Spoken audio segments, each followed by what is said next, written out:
Welcome to a special edition of the Community Foundation Spotlight. I'm Erica Joseph, the Community Foundation President, and am thrilled to be joined today by our guest, Mike Dunn, who I know is known in the community for a variety of things that you've done for us and with us as a longtime resident and ambassador for Salisbury and Wicomico County.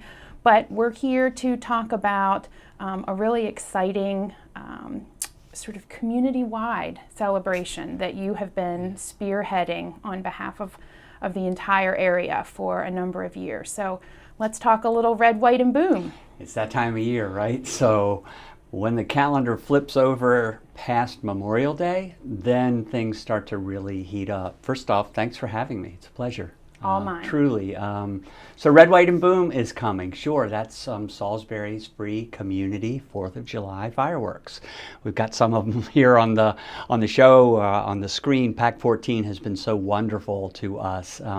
Over the years, they have shot live video of the event every year. So this year, one of the reasons I think I'm out there so much is that we've got a new location, which is really exciting. It is. Yeah. It's going to be a great fit. I think it's had a history over the past few years, it being a really wonderful spot, but this seems perfect. So let us know, and for anybody who's planning to come, just so that we're in the right viewing spot this year. This year you want to come, it's really simple. You want to come to County Stadium. Now, County Stadium, for those who might not be familiar with that name, that's the football stadium across from the Civic Center.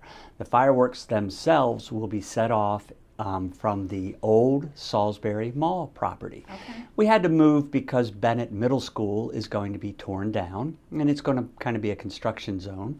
So I knew the owners of the Salisbury Mall property from my dealings with them about a decade or so ago, and I still had them in my cell phone. There you go. So I reached out. Transferred from a Rolodex. That's exactly, sure. Yeah, that's right. Yeah, so I reached out to them, and they were kind enough to donate the land for the night.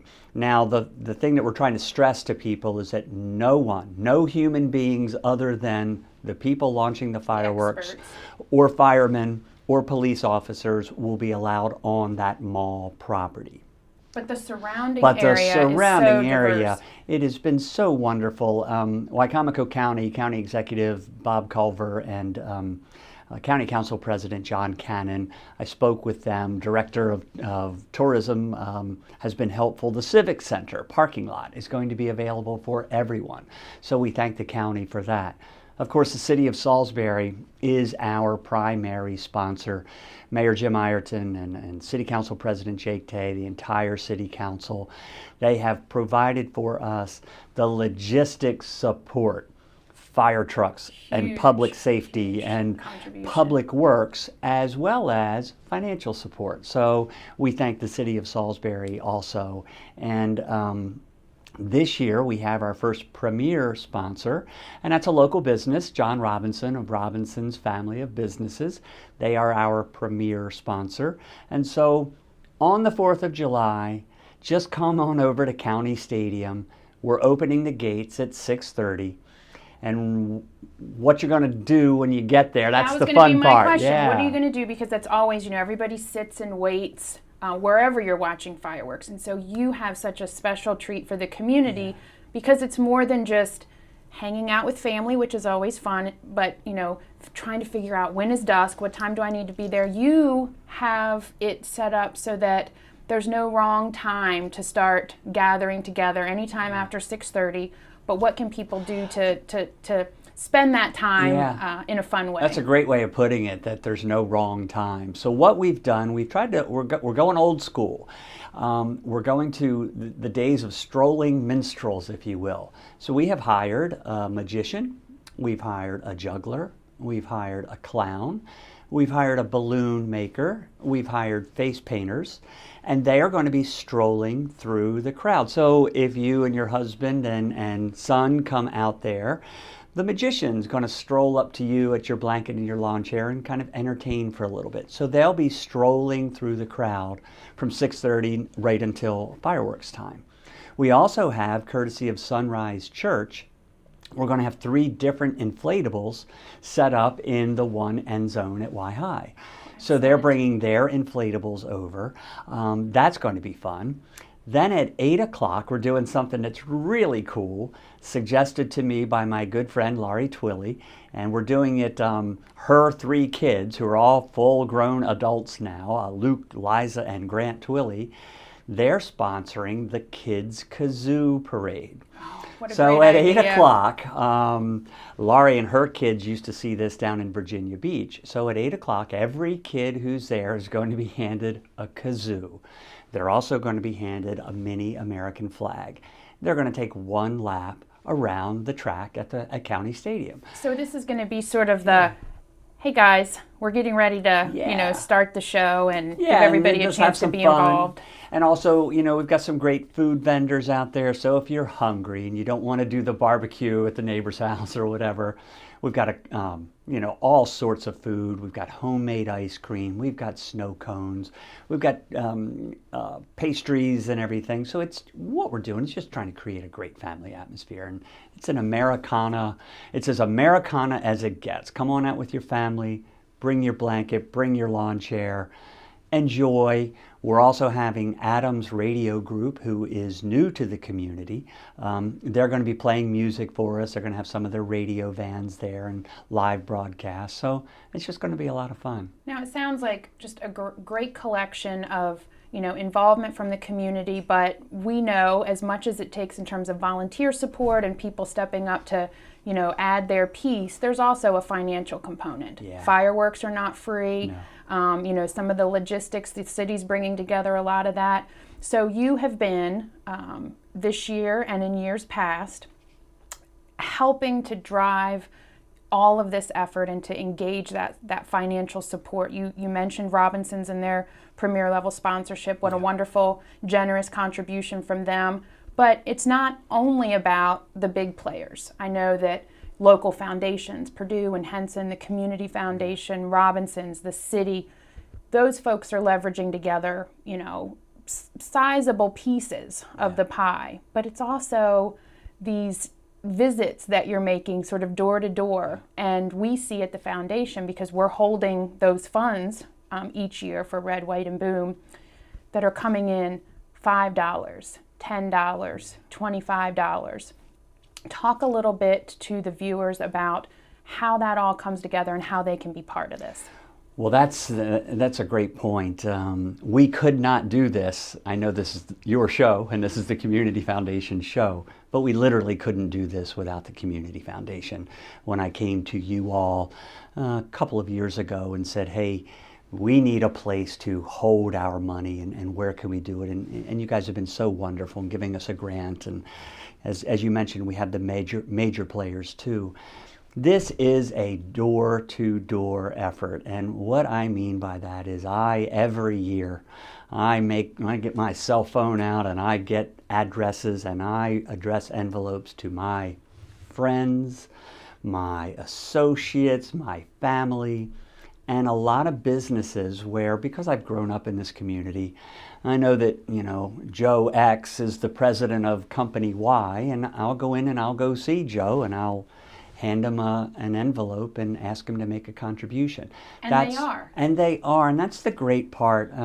Erica, when I had this idea 4 years ago, I had not one clue how to do it, but there was absolutely no doubt in my mind that we could do it, that this community would support it. You know what the Community Foundation does. You've seen firsthand, you see it every day, how supportive the community is for good causes. It's really as simple as that. And fireworks on the 4th of July is about as good a cause as Santa on Christmas Day. It's kind of a no-brainer. And the community was hungry for it. We hadn't had free community fireworks in 6 years, and that was unacceptable. And it created, I think, that gap in time, sort of created that energy so that when you went out, asking for support. Now, every year you're doing that door-to-door effort, that engagement of the different, sponsors and community partners. But as part of that effort, I think one of the wonderful things that the community hopefully knows, but if they don't, that they should, is that you're also planning for the future of Red, White, and Boom, so that even though it will probably always be necessary for, people to get involved in making it happen, there's lasting support through an endowment fund. That's right. You raise money every year, but then you're also putting money into that permanent fund. That's right. I know you've been growing it for a couple of years. You're having great success, but you have a goal. We do, and again, thanks to the consultative efforts of the Community Foundation, we last year established an endowment. And when I met with you, a lot of organizations want to set up endowments, and you kind of said the $10,000 limit or minimum is kind of when you become viable. And you shared that, that usually takes a couple of years or so. Well, I'm very happy to say that we did it in 1 year. We raised that endowment above the $10,000 limit last year. Our goal every year is to raise, it costs $20,000 to do the fireworks. Then we're hoping to raise somewhere between $30,000 and $40,000 every year. And we take what's left over and we plan it into the permanent endowment. My goal is, if I keep at this long enough, God willing and everything else, that in a reasonable period of time we can exceed $100,000 in our endowment and just create that opportunity each year to draw some funding out of the endowment, while still having the opportunity every year to go to the public and go to individuals and businesses and organizations and say, hey, will you help us continue to grow Red, White, and Boom? It's a simple formula, but I think it's one that has worked because we do have such a collaborative effort on so many levels. And I think that, that's sort of the really exciting thing. We all love free anything. Sure we do. But the reality is that, nothing is truly free. Yeah. And in this way it helps. You've sort of been the energy to get everyone involved in whatever level they're capable, whatever amount is appropriate that people want to contribute, they can do through the Red, White, and Boom Fund at the Community Foundation. Right. Now let's give, in the final time that we have together, let's talk a little bit to remind people of, first of all, how can they get involved? Yeah. How do they support Red, White, and Boom? Yeah. And they can do that at the Community Foundation website. That's right. So any donations, the checks are made payable to the Community Foundation of the Eastern Shore. I'm giving you, literally when we finish this, I have a check for $500 from yet another organization. If you see me out there's probably going to be a fundraising letter in my hand. And you'll accept contributions? We accept contributions? Contributions of all levels. We also started a GoFundMe account, so GoFundMe.com, and just search Red, White, and Boom. And so, it's not too late. The most important thing, really and truly, this is about fireworks. Ernie Colburn, who's the president or the CEO of the Salisbury Area Chamber, he summed it up best that this is just a way on the 4th of July to feel part of the community. I'm so honored to say that in the couple of years that we've done this, we haven't had a single public safety incident of any kind, which says that the community is gathering in that perfect spirit that everybody looks forward to on the 4th of July. And that all the planning is working. Yeah. So visit the Community Foundation Yes. website, the GoFundMe page, send a check to the Community Foundation or hand it to you. Hand it to me if you see me out on the street, sure. And the specifics for 4th of July night. Yeah. People need to be somewhere within the vicinity of the county stadium, right there across from the old mall. Yep. Not in the old mall area. That's right. That's reserved for the experts and That's the right. safety folks. And starting at 6:30. That's correct. And the fireworks go off at about 9:15, and it's about a 25-minute show. It should be spectacular. Well, Mike, we have had such a wonderful working relationship, friendship in terms of, our interactions at the Community Foundation. You're a wonderful member of our volunteer staff that help us in our grants committees and as an ambassador to the community. You have done so many wonderful things over the years. This is just a real treat for everyone in the Salisbury area.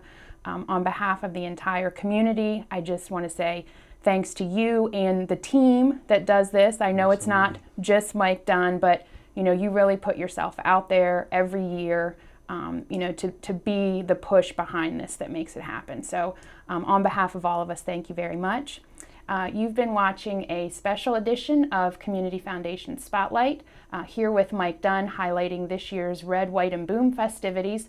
Come out and join us on July 4th. Thanks for watching.